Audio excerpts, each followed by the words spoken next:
2 million years ago, the Earth was a land of ice and silence. The age of storms had come when the sun was veiled by heavy clouds, and the light that touched the ground was dim, pale, and fleeting. The winds screamed endlessly, carrying whips of snow across the frozen plains, scouring the land into a vast desert of white. Mountains of ice loomed like jagged giants, towering guardians of a world that seemed built for extinction rather than life. Rivers, once flowing with water and fish, had hardened into colossal arteries of glass, splitting the land into shards of frost. Every breath turned to smoke, every step cracked upon the brittle ground. This was not a place meant for survival. This was a place meant to break all who dared to live. And yet here in this frozen abyss, humanity's story was beginning, a story not written by brute strength, but by unity, endurance, and the first sparks of fire that refused to die. Amid the roaring blizzard on the edge of a fractured ice river, a small tribe huddled around a fading fire.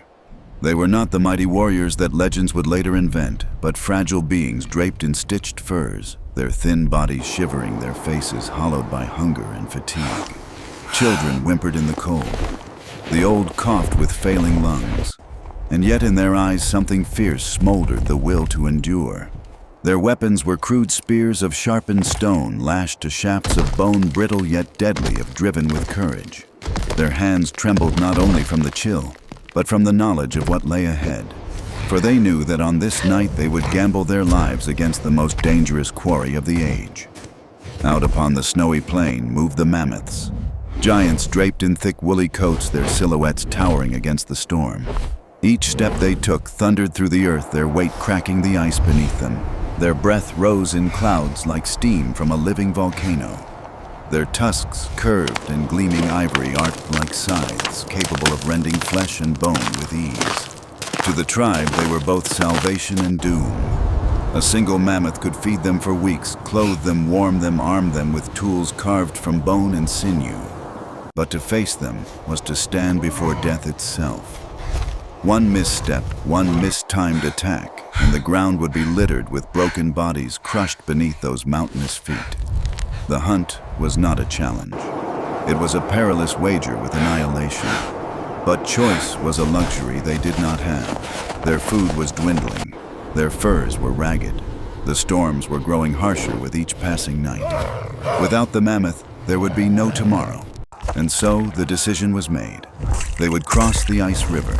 They would follow the giants. They would fight not just for survival, but for the right to exist. Step by step, they moved across the fractured ice. Each footfall sent a web of cracks spreading beneath them. The wind whipped their faces like blades, howling so loud that words could no longer pass between them. Only glances, nods, and gestures guided their advance. Slowly, they fanned out, encircling the herd like shadows, hearts pounding in unison. They were a single organism now, a chain of fragile lives bound together by desperation.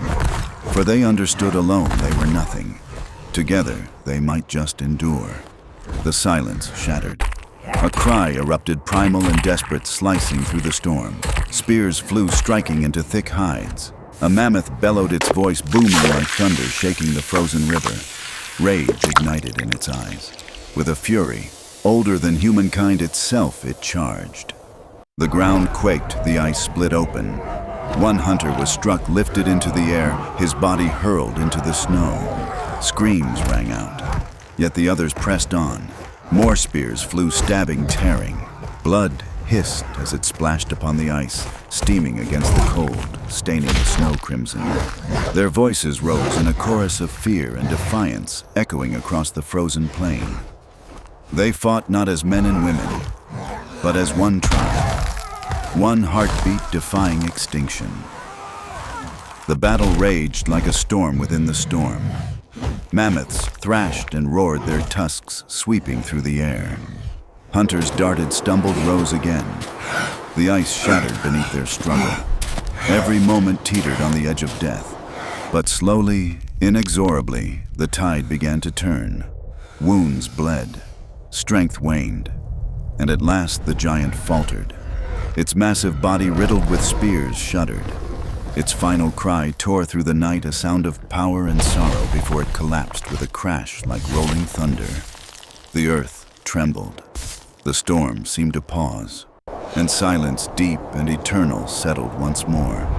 The hunters stood gasping, their breath clouds of steam, their bodies quaking from exhaustion and awe. They gathered around the fallen titan, their eyes wide with reverence. Blood and snow mixed beneath their feet, marking the price of survival. A child reached out, touching the mammoth's shaggy coat, laughter bubbling through the cold. The elders laid trembling hands upon its tusks, whispering wordless gratitude. Around the carcass, hands clasped, shoulders leaned together. Not in triumph, but in recognition. For they had endured. Not one alone. All of them together. That night the tribe fed. They carved meat, wrapped themselves in warmth-lit fires that blazed higher than before. But the victory was more than flesh or flame. It was revelation. For in their unity they had discovered the truth: survival was not the gift of the strong, nor the prize of the swift. It was born in cooperation and sacrifice, in the courage to face the impossible as one. The mammoth had fallen, but in its fall something greater had risen: the spirit of humankind. This was no ordinary hunt. This was a declaration whispered to the frozen heavens: we will not vanish. In the face of storms, they became fire. In the face of death, they chose life. And from these trembling steps across the ice, a journey began. A journey that would carry humanity from frozen rivers to distant stars. A journey not of the strongest, but of those who dared to endure, who chose to unite, who lit the flame that could never be extinguished. For here, in the age of ice and silence, something immortal was born: courage, unity, endurance. The very essence of what it means to be human.